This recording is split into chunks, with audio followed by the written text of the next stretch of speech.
साल जलवा ढारे अइब तोहरो इलाका बाबा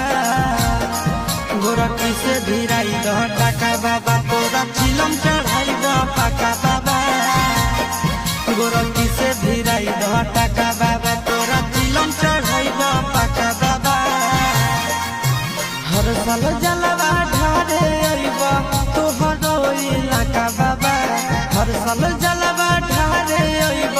तोहरो इलाका बाबा गोरखी से भिराई दह टाका बाबा तोरा चिलम चढ़ाई दह पाका बाबा